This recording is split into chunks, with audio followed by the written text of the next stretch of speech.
ኣብ ሱዳን ኣብ ግዜ ስርዓት ዑመር አልበሽር ኣብ ዳርፉር መራሒና ሓደ ምልሻ ዝነበረ በሰንከቲ ኣብቲ ዞባ ዝተፈጸመ ገበናት ኩናትን ገበናት አንጻር ሰብኣውነትን መጽናት ዓሌትን ገበነኛ ኮይኑ ከም ዝተረኽበ ተገሊጹ። እዚ በዓል ኮሻይብ ዝፍለጥ ዓሊ መሐመድ ዓሊ ዓብድራሕማን ዝበሃል ሱዳናዊ መራሒ ምልሻ ቅድሚ 20 ዓመታት እዩ ኣብ ዞባ ዳርፉር ገበናት ኩናትን ገበናት አንጻር ሰብኣውነትን ፈጺምካ ተባሂሉ ገበነኛ ኮይኑ ተረኺቡ ዘሎ። ንሱ ሓደ ካብቶም መራሕቲ ናይቶም ጃንጃዊት ዝበሃሉ በመንግስቲ ዑመር አልበሽር ዝድገፉ ዝነበሩ ምልሻታት ኮይኑ ኣብ ቅትለት ኣሽሓት ነበርቲ ዳርፉር ኢድ ከም ዘለዎ ይዝኽሰስ። ኣብ ዳርፉር ምዝተፈጸመ ገበናት በዝተኣሳሰር ኣብ ዓለም ለኻዊ ቤት ፍርዲ ገበነኛታት ዝተኸሰሰ ናይ መጀመርታ ውልቀ ሰብ ዝኾነ ኮሻይብ ኣነ ኣይኮንኩን ክብል ይዝማጎት። ኣብ ዳርፉር ካብ 2003 ጀሚሩ ክሳብ ስርዓት ዑመር አልበሽር ዝወድቕ ከቢድ መጽናት ዓሌትን ሰብኣዊ ሓደጋታትን ዘጋጠመሉ ግጭት ዝተረኣየ ኮይኑ ኣብቲ ዞባ ከዓ ኣብ ልዕሊ ዓረብ ዘይኮኑ ነበርቲ ናይቲ ዞባ መጽናት ዓሌት ከም ዝተፈጸመ ይዝግለጽ። ኣብ ዳርፉር ድሕሪ ውድቀት ስርዓት አልበሽር ንገለ ዓመታት ሰላም ነጊሱ ድሕሪ ምጽናሕ እዚ ሕጂ ዘሎ ኩናት ሓድሕድ ናይ ሱዳን ካብ ዝጅምር ግን መሊሱ ሜዳ ናይ ኩናት ኮይኑ ዘሎ። ኣብ ዝዋን ኣብ መንጎ ሰራዊት ሱዳንን ኣብ ጃንጃዊት ኣካል ዝነበረ ምልሻ ሓይልታት ቁልጡፍ ደገፍን ውግእ ይካየድ ምህላው ይፍለጥ። እዚ ሕጂ ገበነኛ ተባሂሉ ዘሎ ዓሊ ኮሻይብ ኣብ መስርሕ ፍርዱ ምስክርነቶም ዝሃቡ በኣካል ዝመጹ ነበርቲ ዳርፉር ካብ ሞት ዝድሓኑ ሰባት ዓድታቶም ብኸመይ ከም ዝተቃጸላ ደቂ ተባዕትዮ ብኸመይ ከም ዝተቆትሉ ደቂ ኣንስትዮ ድማ ንጾታዊ ባርነት ከም ዝተገደዳን እዮም ዝርዝር ምስክርነት ዝሃቡ። ፈረዳይ ኣብ ዘስምዖ ቃል ድማ ዓሊ ኮሻይብ ንምልሻታቱ ዓረብ ዘይኮነ ሰባት ክጸንቱ ከም ዝኣዘዘን ንወተሃደራቱ ዝኾነ ሰብ ከይሓልፍ ዝኾነ ሰብ ብህይወት ከይተርፍ ከም ዝነገሮምን ይገሊጹ። ዓሊ ኮሻይብ ግን ተጋጊኹም ኣለኹም ኣነ ኣይኮንኩን ብምባል እዩ ክሳብ ሕጂ ንጹህ እየ ብምባል ዝማጎት። እቲ ቤት ፍርዲ ግን ጭብጥታት ከምኡ ድማ መሰኻኽር ብምቕራብ መራሒ ምልሻ ከም ዝነበረን ኣብ ዳርፉር ዓሌት ምጽናት ንኽፍጸም ሙሉእ ተሳትፎ ከም ዝነበሮን እዩ ብምርግጋጽ ገበነኛ ኢልዎ ዘሎ። ከም ዝፍለጥ ኣብዚ ጉዳይ ናይ ዳርፉር ምጽናት ዓሌት ፕሬዝደንት ሱዳን ዝነበረ ዑመር አልበሽር እውን በዚ ኣህጉራዊ ቤት ፍርዲ ሓደ ካብ ተደለይቲ እዩ።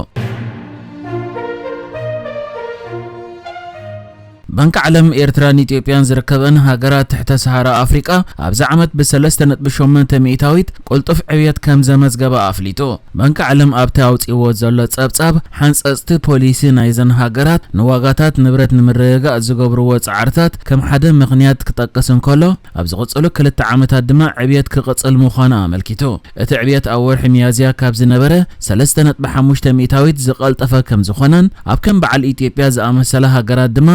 ተገብረ ምርግጋእ ሸርፊ ወጻኢ ዋጋታት ንብረት ምንካይ ወለድን እቲ ቁልጡፍ ቆጠባዊ ዕብየት ክርአ ከም ዝኽኣለ ሓቢሩሎ። እቲ ባንኪ ኣብ ጸብጻቡ እቲ ሕጂ ዘሎ ኩነታት ከዓ ንወፍሪ ደጋፊ ክብል ገሊጽዎ። እቲ ባንኪ ኣብ ዝቕጽሉ 2 ዓመታት ዓመታዊ ማእከላይ ዕብየት ናይዘን ሃገራት ናብ 4.4 ሚእታዊት ክዓቢ ከም ዝኾነን እዚ ከዓ ኣብ መጀመርታ 4.3 ሚእታዊት ድሕሪ ምዃኑ ገሊጹ። ባንኪ ዓለም ኣብ ጸብጻቡ ንቆጠባዊ ዕብየት ኤርትራ ኣብ 2025 3.2 ሚእታዊት ክብሎን ከሎ ኣብ 2026 ናብ 3.5 ኣብ 2027 ድማ ናብ 3.6 እዩ ገሚትዎ ዘሎ። ኣብቲ እዚ ኤርትራን ኢትዮጵያን እትርከበሉ ዞባ ከዓ ማእከላይ መጠን ዘቕባበ ትሒቱ ከም ዘሎን ባጤራታተን ከዓ ኣንጻር ዶላር ክሽረፍን ከሎ ርጉእነት ይርኢ ኣሎ ክብል እውን ገሊጹሎ። እቲ ባንኪ ንኢትዮጵያ ናይጄርያን ኣይቨሪ ኮስትን ካብተን ጽቡቕ ቆጠባዊ ዕብየት ዘርእያ ዘለዋ ዝዓበየ ቆጠባታት ዘለወን ሃገራት እቲ ዞባ ገይሩ ይሰሪዕዎን ዘሎ። ባንክ ዓለም ኣብዚ ዓመት ኣብ ዝቕጽሉ 2 ዓመታትን ኣታዊ ዜጋታት ብቁልጡፍ ክዓቢ ምዃኑ እውን ትንቢት ከም ዘለዎ ገሊጹ። ንሱ ወሲኹ እዚ ድሕሪ 10 ዓመት ተኸታታሊ ድኽመት ቆጠባ ቀስ ብቐስ ምሕዋይ ዘመልክት እኳ እንተኾነ እቲ ምሕዋይ ግን ብዘተኣማምን መንገዲ ቀጻሊ ዝኾነሉ ክስርሓሉ ኣለዎ ኢሉ። ቆጠባ እቲ ዞባ ብሰንኪ ፖሊሲታት ፕሬዝደንት ኣሜሪካ ዶናልድ ትራምፕ ብዝፈጠሮ ንግዳዊ ዘይንጹርነት ይፍተን ከም ዘሎ ክግለጽ ጸኒሑ። ልዑል ጾር ዕዳን ብሚልዮናት ዝቑጸሩ ሽቕለት ኣልቦነት መንእሰያትን ነተን ሃገራት እቲ ዞባ ስግኣት ኮይኑውን ምህላውን ይግለጽ። ኣብ መንጎ ኣሜሪካን ሃገራት ኣፍሪቃን ዘሎ ኣገዳሲ ንግዳዊ ስምምዕ ዝኾነ ኣገባ ብዝምልከት ብድሆታት ንግዲ ገና ኣዝዩ ኣብ መኣዲ እዩ ዘሎ። እዚ ብኸመይ ከም ዝፍታሕ ኣይንፈልጥን ብዙሕ ዘተ ይካየድ ኣሎ ክብል ድማ ኣብ ባንኪ ዓለም ዋና ክኢላ ስነ ቆጠባ ኣፍሪቃ ኣንድሪው ዳባለን ዝገለጸ።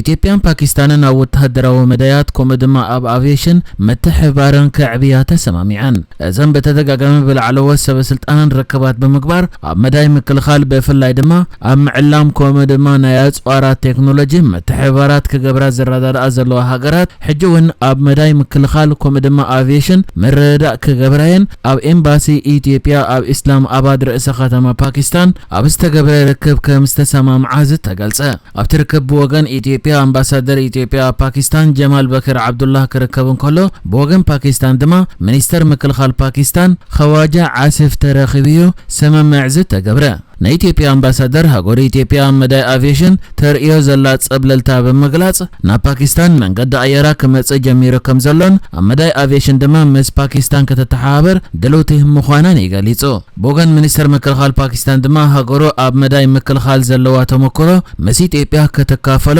ድልውቲ ምዃና ከም ዝተሓበረ እውን ተገሊጹሎ ከም ዝፍለጥ ኣብ መዳይ ምክልኻልን አቪዬሽንን እዘን ክልተ ሃገራት ምትሕብባር ንኸገብራ ኣብ ዝሓለፈ ወርሒ 8 እውን ኣዛዚ ሓይሊ ኣየር ኢትዮጵያ ሌተናንት ጀነራል ይልማ መርደሳ ናብ ፓኪስታን መብጻሕ ኣብ ዝገበረሉ ስምምዕ ገይረን ነይረን እየን ኣብ ዓባይ ብሪጣንያ ዓቀባውያን ኣብ ዝቕጽል ምርጫ እንተተዓዊቶም ኣብ ውሽጢ 5 ዓመታት 750,000 ዘይሕጋውያን ስደተኛታት ካብ ዓባይ ብሪጣንያ ከባረሩ ምዃኖም ገሊጾም እቲ ሰልፊ ዓመታዊ ዋዕሉ ኣብ ዝጀመረሉ እዋን ብዘይ ፍቓድ ናብ ዓዲ እንግሊዝ ዝኣተዉ ሰባት ንሓዋሩ ዕቑባ ከይሓቱ ክእግድ ይቃልኣት እዩ ዘሎ ብተወሳኺ እቶም ሕቶኦም ዝተነጽገ ኣብ ኣብያተ ቤት ፍርዲ ከይመላለሱን ኣብ ኮንድኡ ሕቶ ይግባይ ብሰበስልጣን ቤት ጽሕፈት ውሽጢ ዓዲ ጥራይ ክርአይ ኢሉ ሰበስልጣን ሓለዋ ዶባት ኣብ ውሽጢ ሰዓታት ወይ እንተበዝሐ ውሕዳት መዓልታት ሰባት ክመልሱ መምርሒ ክወሃቦም ምዃኑውን ዓቀባውያን ይገልጹ እቲ ሓድሽ ሓይሊ ዕማም ወጻኢታቱ ብዕጽፊ ናብ 1.6 ቢልዮን ፓውንድ ኣብ ዓመት ክውስኽ ምዃኑውን እቲ ሰልፊ ይገልጽ እዚ ዝኸውን ዘሎ ተጣባቂ ሰልፊ ቶሪስ ኣብ ማንቸስተር ንዓመታዊ ዋዕላ ኣብ ዝእከብሉ ዘለዉ እዩ ኣብ ትሕቲ መራሒት ዓቀባዊ ሰልፊ ኬሚ ባዳኖች ኣብ ማንቸስተር ዝተኻየደ ዋዕላ ኣብ ዙርያ ሓሳብ ሪፎርም ዓባይ ብሪጣንያ ቀጻሊ ብድሆ ብኸመይ ክገጥምዎ ይኽእሉ ዝብሉ ሕቶታትን ይዘትዮ መጀመርተን 4 መዓልታት ዝጸንሐ ጉባኤ እቲ ሰልፊ ድሮ ናይ 75 ዓመታት ኣባልነት ዓባይ ብሪጣንያ ኣብ ኤውሮጳዊ ውዕል ሰብኣዊ መሰላት ከም ዘብቅዖ ገሊጹሎ እዚ ድማ ብሰፊሑ ተጽቢት ዝግበረሉ ኣካል ናይቲ ዘዘራርብ ዘሎ ናይ ፖሊሲ ለውጢ ምዃኑ ይግለጽ ብመሰረቶም ሓደሽቲ እማመታት ኣኽበርቲ ሕጊ ኢሚግሬሽን ቤት ጽሕፈት ውሽጢ ዓዲ እቲ ዘይሕጋዊ ስደተኛታት ዝኣለ ሓይሊ ዕማም ተባሂሉ ዳግማይ ክጽውዕን ሰፊሕ ስልጣን ክወሃቦን ዕቑባ ዝህቡ ሆቴላት ብምዕጻው 820 ሚልዮን ዝግመት ወጻኢታት ከትርፍን ከም ዝከኣል ይግለጽ ኣሎ እቲ ሰልፊ ነቲ ሓድሽ ኣሃዱ ኣብ ዓመት ብውሕዱ 150,000 ሰባት ከውጽእ ትእዛዝ ከም ዝህቦን እዚ ድማ ውሽጢ 5 ዓመት ዕድመ ስልጣኑ ብድምር 750,000 ሰባት ከም ዝሰጎግ ይገልጽ ንሕጂ ዝተዳለወ ዜናታት እዚ ነይሩ ብካልእ ክሳብ ንራኸብ ሰላም ንዓኹም